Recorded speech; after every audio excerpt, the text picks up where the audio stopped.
Hey, welcome back to Off Centre. It has been an absolutely massive week in politics, undeniably. Maybe the biggest week that we've seen in the last year. And it has been crazy. We've had the Robert Jenrich defection to reform. We've had Kemi Badenoch's really punchy statement. We've had a bit of a crisis in the Conservative Party and a lot of shocks for reform, as well as Labour seeming unable to capitalise on the massive political situation unfolding on the right, centre-right and hard-right. It has been an enormous week and there's masses to unpack, including the West Midlands police chief who was found to be sympathising with Islamist thugs around the streets of Birmingham over the safety of British people and Jews. Find out more now. So obviously the first big story that we should be getting into is the Robert Jenrich one. So for those of you who've been living under a rock for the last week, Robert Jenrich is now a Reform UK MP. He is Reform's 6th MP.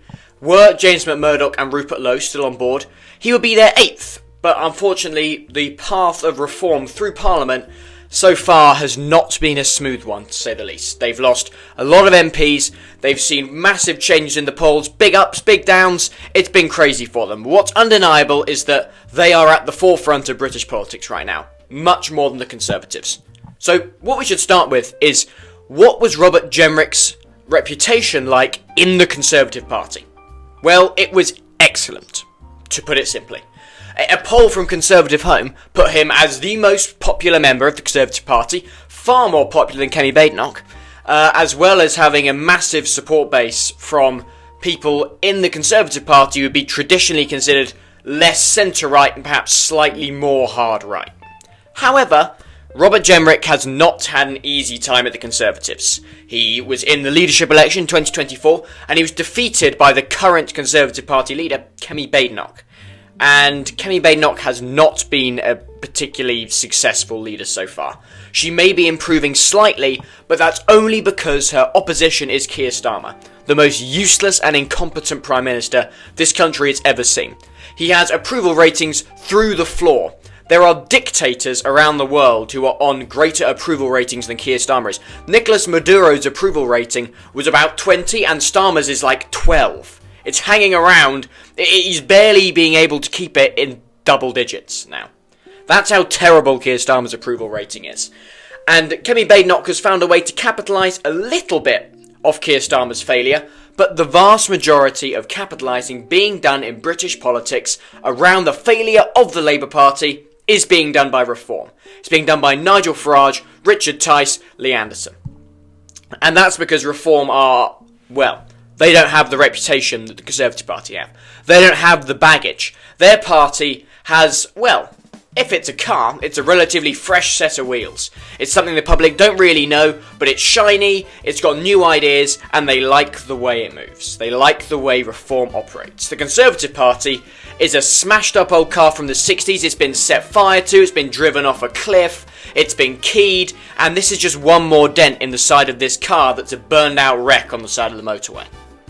The Conservative Party has been irreparably tarnished over the last 14 years. They will never get back into power. They will never see massive electoral success ever again. And for good reason. And that's because the Conservative Party have failed. They failed on the border. They failed on migration. They let so many illegals into the country. They never stopped the boats. Taxes went up. The economy got worse. More people were out of jobs. And they broke Britain. And what makes me even more angry when it comes to the Conservatives is they won't even admit that they broke Britain. Kemi Badenoch won't even say that Britain is broken. That's how bad the Conservative Party is. Part of the reason Robert Jenrich left is because he was the only one in that shadow cabinet who knew that Britain is very, very badly broken.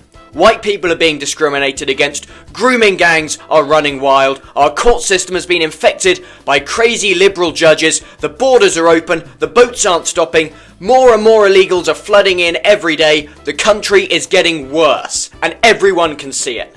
It's undeniable. Everything, when you look around you, is getting worse. From the economy, to migration control, to the border, nothing is better. If you look at how Britain was before the Conservatives compared to after it, There is virtually no facet of modern life that you can honestly say is better. I challenge you.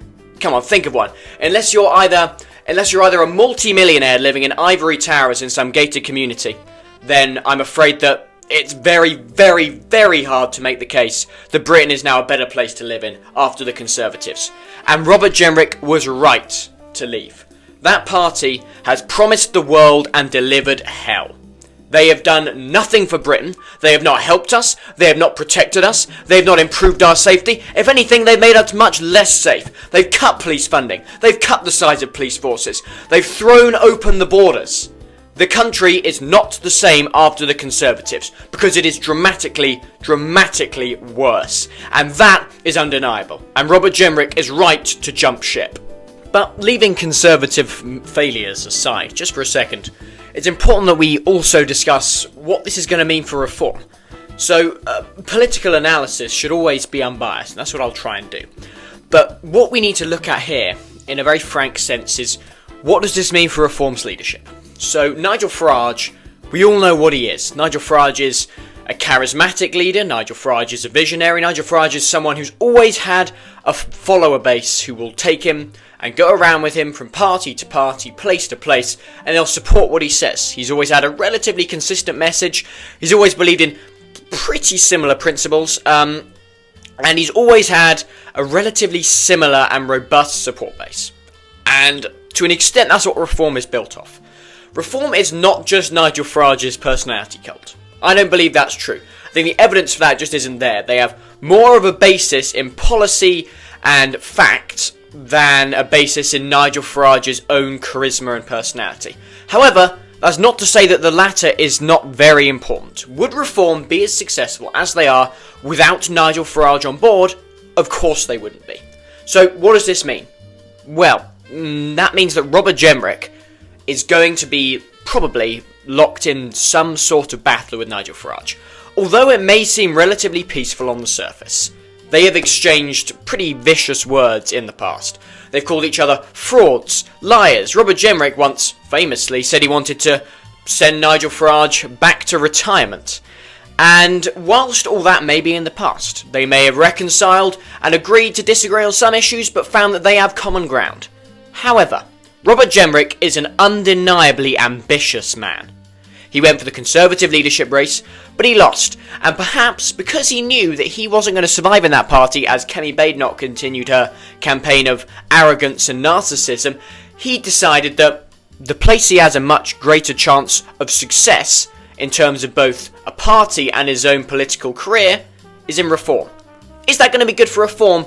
It probably will be, at least for the time being. Because Robert Jenrich had a lot of supporters, a lot of fans in the Conservative movement who may now follow him over to Reform. Reform have already seen a spike in membership. And that means that they are going to gain members in their here and now. In 5 years' time, down the line, maybe in 3.5 years' time, let's say when the next general election can be at the latest, then we will see what sort of effect this will have. Will the Conservatives be better in the long run without a man who's always vying for the top job, biting at the heels of Kemi Badenoch? Probably, yes. However, would the Conservatives be doing better in the polls were Robert Jenrich their leader? The chances are they probably would be, yes. Kemi Badenoch does not have the grit required, I don't believe. I don't think she has the political pragmatism, I don't think she has the political common sense, and I don't think she's ruthless enough. Yes, she has guts, we've seen that, and I applaud Kemi Badenoch. For better or worse, she took action. Keir Starmer would never have the guts to sack someone in his cabinet unless he had very, very, very good reason. And perhaps even something that may be sort of on the wrong side of the law, potentially. Because that's what's happened in the past. The only time someone leaves the Labour front bench is if they are being looked into by some sort of regulatory body or police force. And in this instance, Robert Jenrich hasn't done anything wrong, whether it's civil law, criminal law. He hasn't even done anything that controversial, particularly. You remember that Robert Jenrich stirred up a little bit of controversy when he made a comment about Birmingham, saying that there are you can walk down streets and not see a single white face, which apparently is some sort of outrageous statement now, which it shouldn't be, because it is true that there are some ethnic enclaves in Birmingham that have basically zero white people in them. That's pretty much a fact. There are some streets you can walk down. Yeah, that's true. Robert Jenrich is not a liar or a racist for saying that. But that wasn't the thing that got him pushed out. That may have contributed to it slightly, because that's not Kemi Badenoch's mindset at all. She doesn't have that much of a concern with mass migration, at least not to the same extent the reformer Robert Jenrich did.